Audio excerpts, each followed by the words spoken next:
So is it possible to shift your body's dimension? Yes, it is. I've had one time where people couldn't see me. And then I've had other times where it's like I'm not quite there. And I had like strange times after praying where I've gone to Walmart, which is called Asda in the UK. This has happened twice, where my spirit's kind of phasing out of the space. And I'm not joking, people walk straight into you. Not just one, everyone does. Then they go, oh, like that. I didn't see you. It's like for some reason you've blurred out of their perception filter. Now, this happened to me in Starbucks with another guy, another mystic. We were enjoying Yahweh for 2 hours. People left us alone, but we wanted a coffee as we left. When we went up to the bar where the staff were, I spoke and the words just seemed to fall to the ground. Like I wasn't, it was like no sound was coming out. And I turned to my friend, I was like, why aren't they answering us? Why aren't they responding? And he had some wisdom. He turned to me, this guy, this young man, he said, I think we've gone too far in the spirit. We need to come out of it somehow. So we both just came out of it, like shook it out and said, Lord, I want to be present here. And then these staff saw us and it was like, what just happened? It was a very strange thing. It was so strange that it took months for me to come to terms with it. And I didn't even start telling people about it for a long time because I couldn't believe it myself, but I've experienced it. I have experienced my body phasing dimensions. And I believe it's just the beginning, guys. There is much, much more coming for all of us. We are going into the best days ever, by the way. It says the glory will be seen upon you, arise and shine. I don't believe in a bad end time. I believe in the next age, which is the age of light, the age of wisdom, the age of immortality, and more than all this is the age of love and oneness. Woo! So Jesus walked through the crowd, and it says other times he vanished. So it actually says this. Look at this scripture. Again, this is in John. They were taking up stones to stone Jesus. So Jesus is going to be a goner. He's about to be stoned. I don't know what will he look like. It says this. He escaped the angry mob by vanishing. Wow. So he vanished. It says Jesus hid himself. And he did it in the temple as well. He hid himself. How can you hide yourself in a crowd when they're all looking at you? When they're all looking at you and you hide yourself? I tell you what he was doing. He enfolded his spirit around his body, just stepped through the veil. He stepped into another dimension. Can you guys still hear me? Somebody's saying they can't hear me. Just doing a sound check here. Can people hear me? Yes. Great. Yes. Brilliant. Is this a good topic tonight, guys? Amazing, amazing. Thank Yes, you. amen. Thank you, because this is exciting, guys. This is really exciting. There's a realm of union. It comes through the breath and simplicity, but within you, that's the beginning of the tornado. The tornado is very gentle at the bottom. It's just a very gentle kiss. And you enfold and enfold, and then these wheels open up within you. And it just goes, whoa, like that. And then you start to go into the expanded states. So we've got to learn to practice this. Sit for 5 minutes. Sit for 5 minutes. Man, the church is going to look so different in the future. One of our team had a dream that they arrived late at one of our conferences and everybody was so in the spirit, you couldn't see their bodies. You could just see their bags and coats and all the things that were put on the chairs, but the whole room was empty of people. Can you imagine that? Going in the room and they're in another dimension. These things are going to happen. Now, some people go, the rapture's already happened. No, the rapture is a state. Paul was wrapped in the spirit. Ezekiel was wrapped in the spirit. All of these people were wrapped. Peter was wrapped. It's a state of being. Bob Jones used to laugh at people waiting for the rapture. Bob Jones, the prophet, he used to say to Larry Randolph, Larry told me this, he would laugh and go, they're waiting for the rapture. I've been raptured 5 times today.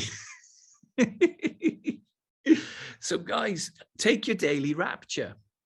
Take that little daily rapture. Be wrapped in the spirit every day. Live in the spirit. Pray in the spirit at all times. Whoa. all times. You know, my friend Nancy, she walks in this so much. She's literally preached once. She was preaching to thousands of Chinese people. She preached for 5 days without water, food, sitting down, or going to the toilet. For 5 days, 24 hours a day. One time, for 9 days, she groaned and made a sound. She didn't drink anything during that. She was in the spirit, having food in the spirit of union. Union is food. Union. Yeah, take your daily rapture. That's right, Ingrid. Okay, so after Jesus died on the cross, he took it to another level. Listen to what it says in Acts 1, verse 3. It says, after his suffering, he presented himself to them and gave many convincing proofs that he was alive. The Bible doesn't tell you what he did. He did lots of stuff that's not in the Bible. It said he appeared to them and did lots of convincing proofs that he was alive. He appeared to them over a period of 40 days and spoke about the kingdom of God. So check this out. For 40 days, he's appearing and disappearing. Appearing and disappearing. Guys, that's for you.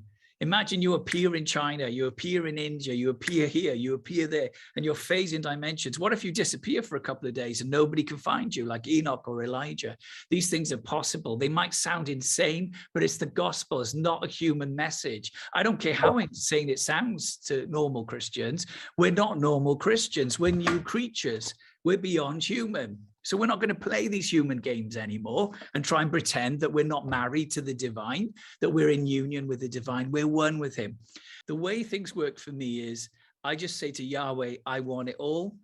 If you're looking for anyone right now, I'm here. I'll have angels that other people don't want. I'll have assignments. I'll have fun. And I enter into this sweetness with Yahweh. And he's taken me to different places, and different places in the earth and in the heavens. But I know that the message is that our bodies are going to be included. Now, I'd like to bring on Mike at this point. So, Rich, is there a way of making me and Mike on the screen together, like talking to each other? Yeah, bear with me. Are you guys enjoying this tonight? Get a thumbs up. There he is. Beautiful. Hi. Mike. It's so Good to lovely see you. Yes, absolute treats to have Mike on board tonight. Mike is one of my favorite people, and I learn a lot from Mike, being around Mike. He is definitely a forerunner, a prototype, but also very inclusive in that it's for everybody. It's for everybody. And Mike, it's so good to see you. How are you doing? I'm great, thank you. It's good to be here. Good. Thank you for joining us. I know it's quite late, isn't it, in the UK? We're going to have a Q&A session what we've got is an hour left, but I thought, could you talk about some of your engagement? Like, firstly, I guess people will want to know, you've experienced more dimensions than I think anyone I know. Some of the stories you've told me about the dimensions Yahweh's taken you into, and the things you've done provoke me. They excite me. They thrill me. They don't make me strive. They make me hungry in a good way. But could you first of all talk about how do you engage Yahweh and enter into those realms? Like, if we're starting from scratch, and some people on the call will be asking, like, how do I do that? And I know it's different for everyone. So you don't have to match me. I kind of get whacked and do meditation, but you just share and I'll jump in at any point. So just start going and then we'll pick it up again. Okay. To start with, I engage God within. So within the core of my being, I engage with Father, Son, and Spirit, and that activates and energizes me. And then from that point, then anything's possible. And so initially, I want to engage in the presence of the light of God in his love, and I just want to rest there.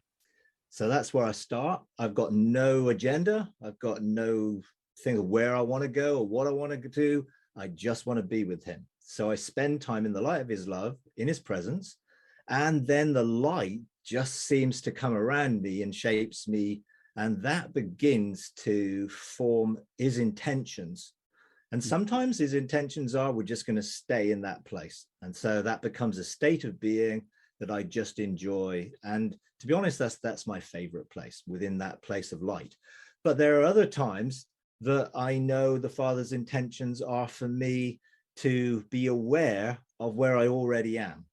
So I learned to become multi-dimensional and non-linear. So that means I'm in multiple places at the same time doing multiple things, which increases your capacity somewhat to enjoy this life greatly and to have joy in this life, but also to be constantly engaged in that state of being. So it's not so much what I'm doing, but actually the state of being that I'm in. And so I enjoy it. It's so joyful to be in that state of being. Now, wherever the Father takes me, then I can go back there. So the Father's intention initially, back in, say, 2015, he talked about going beyond and beyond. I didn't know where that was, but I decided I would just go with it. And eventually, after some training and equipping and deconstruction of my mind, eventually that took me to a place beyond where I'd been before. And that actually opened the door to some other dimensions and other beings that I first engaged with at that moment. So, Mike, let's jump in then. So, have you got like a favorite seat where you sit down to start this, or a favorite place, or do you do it anywhere? I can do it anywhere because I'm already doing it. Therefore, it's just a shift of consciousness to engage where I already am, and then become consciously aware of where I already am. But initially, the encounters were cognitive, and I learned where all those places were. So initially, there were 3 beings from 3 dimensions. And over a period of time, I engaged them a number of times and then went into their dimensions and did what the Father wanted me to do. We'll come into that in a second. So do you have like a favorite seat where you sit down, you just breathe and you enjoy Yahweh? You've said to me before that where your entry point for you is going into the Father's love. Is that right? You go in, so you go into that place where you know he's Papa Daddy and he loves you and you love him, and you just kind of enjoy that. Is that right? Is that how it opens for you? Yeah, and in a sense, I'm there now. So all I have to do is just engage that, and then I'm consciously aware of that now. Yeah. So it's a conscious state of reality and being that I can just engage consciously anytime. But every day, I love to just engage the Father and rest there. So yeah, I've got a reclining settee thing. So I just recline, enjoy, and wherever that goes, wherever the Father's intentions take me, then I will engage that consciously. Beautiful.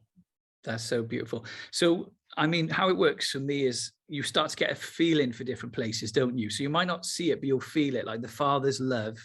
There's a feeling, isn't there, with that?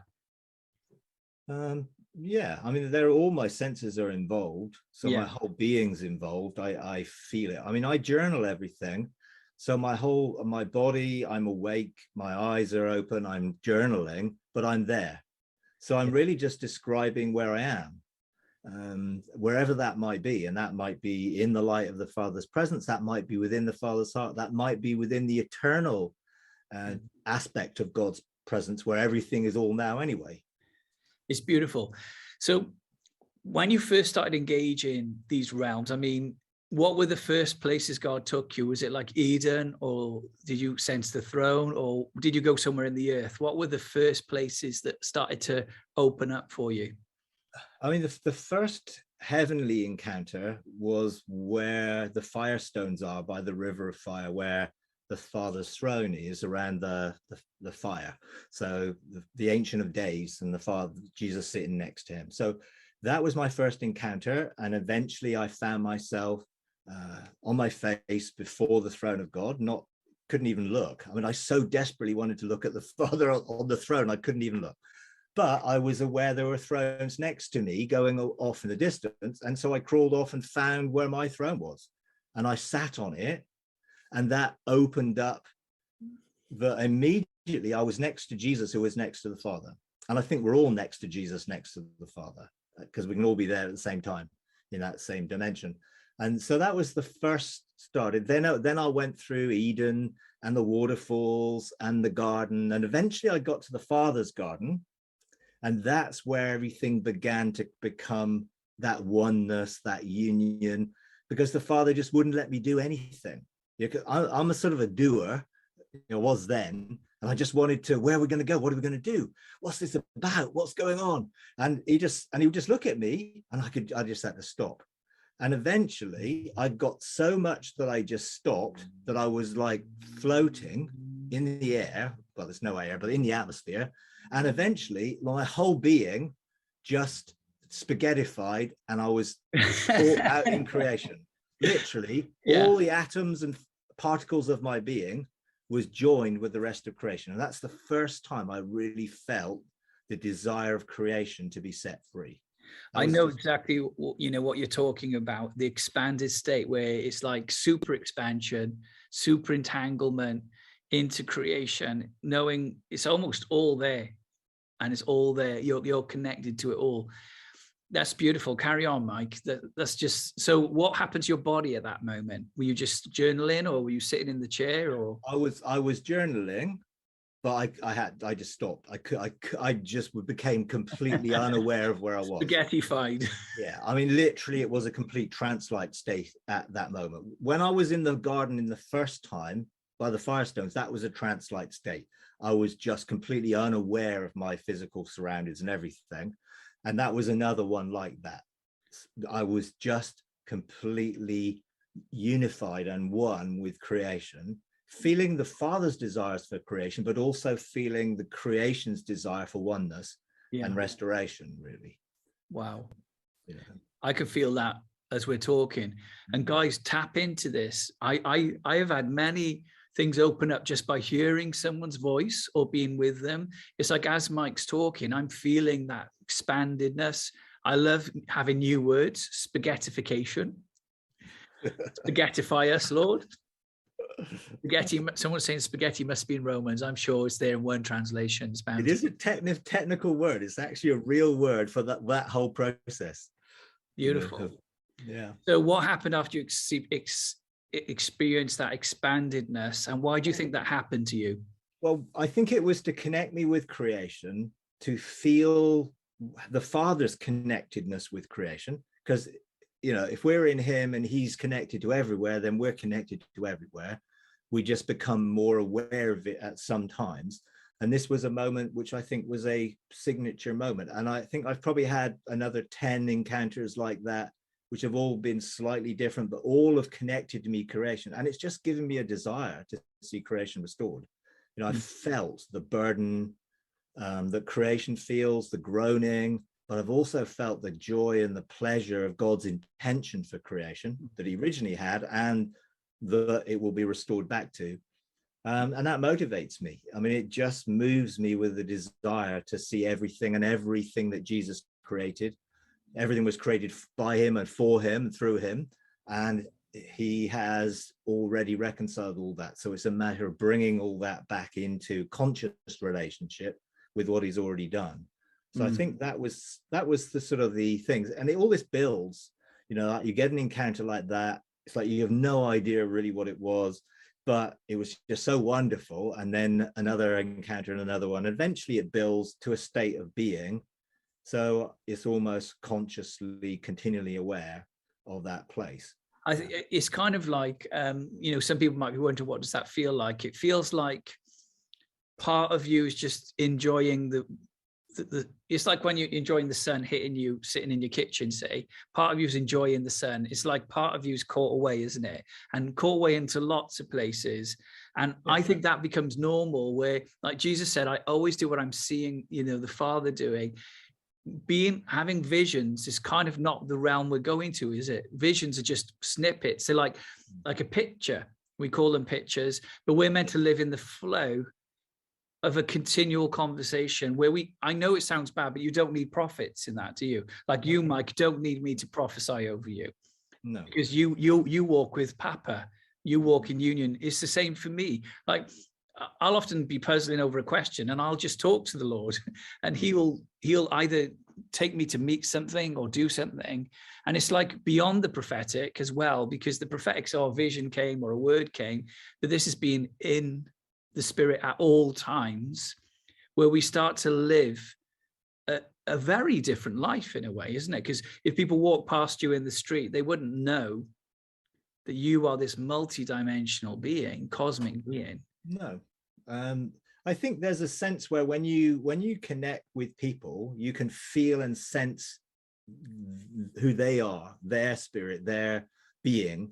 They might not know it themselves, but you can sometimes pick up the light that they're radiating. And that doesn't mean that they necessarily know what that is yet, but you sense it, and I feel it sometimes, and sometimes it is very practical. You were talking about, going in and out, scientifically, that's called quantum tunneling. You essentially, you go into another realm and come out the other side. I was in an airport in Belgium, in Brussels, and I'd just flown from Hanover, and the flight was 1 hour and 40 minutes, and we took off over 1 hour late. And so I'm not going to miss my flight, was my intention. And everyone else, I didn't want them to miss their flight. So I talked to the angels that were with me, and we ended up doing 1 hour and 40 minute flight in about 20 minutes. And we were just there.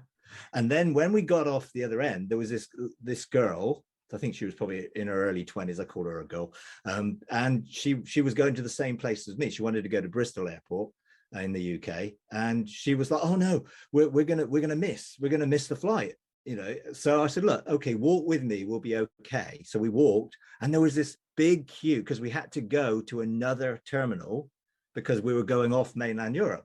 And so there was this massive queue, and we had to go through the check-in again thing. So we got there, and there was this big queue, and I just took her with me in the spirit, and we were on the other side of the queue. Wow. On the other side of it. And she was like, she looked at me as if, what's just happened? I said, it'll be okay, just keep walking. So we carried on walking, got to the gate, and we caught the flight. So that was an instant of, actually going through people or going into a realm. But I took someone else with me who I don't think was a believer at that point. Hopefully that opened up a realm to some amazement. But in reality, these things are very practical. And at other times, I've traveled to China and Russia and other places just by making myself available. And I find myself ministering to people in there. And it's actually, I don't know whether I go physically, but I am a physical being when I'm there engaging people, because they can touch me and I can touch them. But I think it's almost like a translation to another place in the spirit.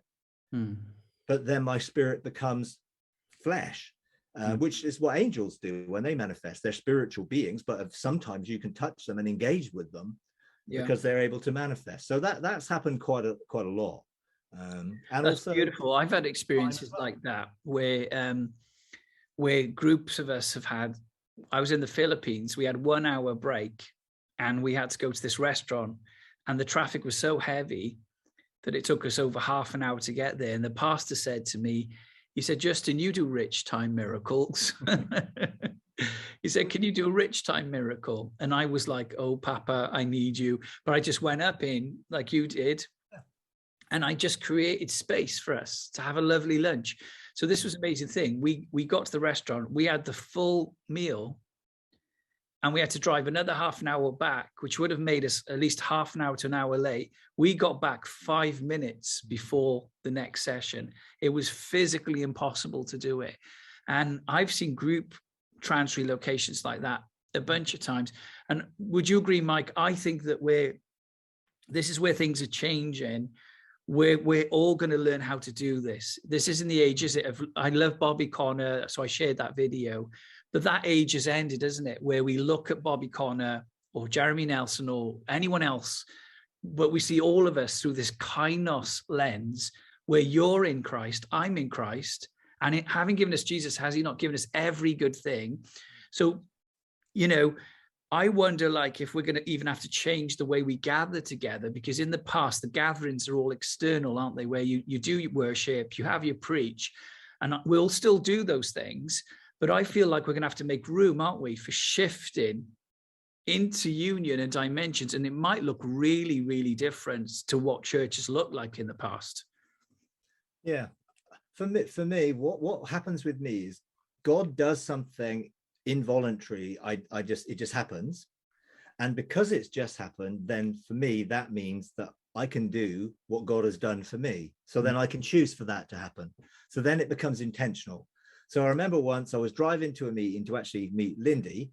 I was set off late because things were running late, and it wasn't a meeting that was desperately had to be on time. But I was just driving along, went round a corner, and then I found myself somewhere else. The whole car, I was actually monitoring my mileage, and on the way back it was 7 miles longer than on the way there. So the whole car went round the corner and was 7 miles up the road, and I got there early. But it was totally unintentional. It wasn't even that I was asking for that, because I didn't really need to be there early, but it happened. So then I was taking my daughter to catch a train.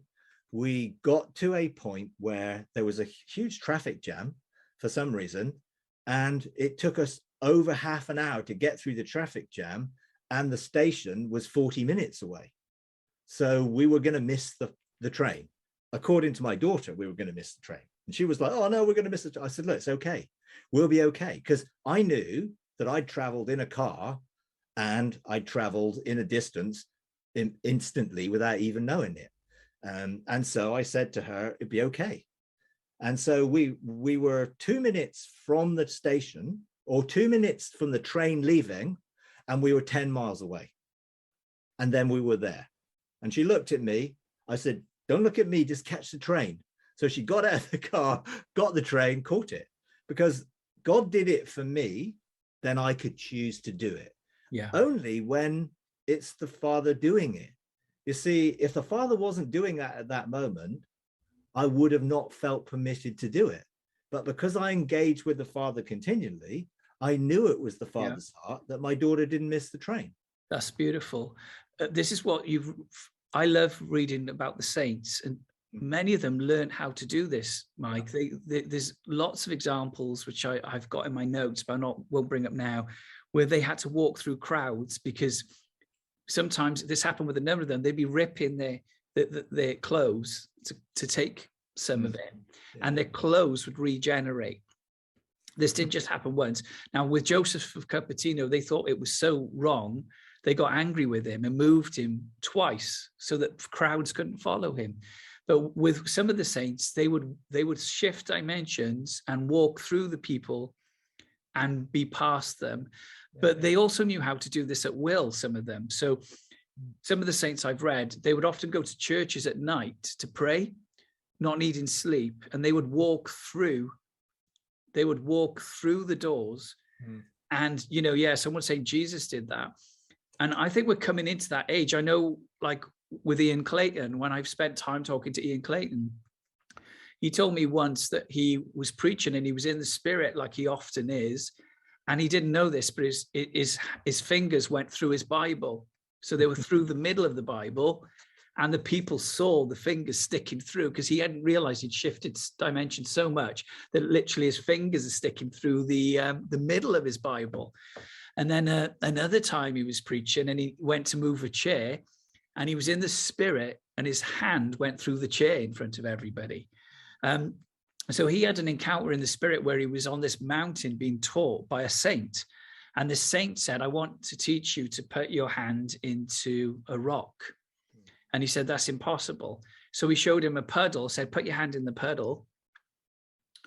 He drew it out, and then the saint went like that, and he saw he'd actually put his hand in a rock, but the way he thought. Now, when he came out of that encounter, so he's in the spirit in heaven doing this, he looked at the mirror, the window in his kitchen, and he said, it's just water. He put his hand into it, and he told me this. I hear this from him directly. The glass rippled as his hand went through it. So I really think we're coming into days of incredible awe and wonder.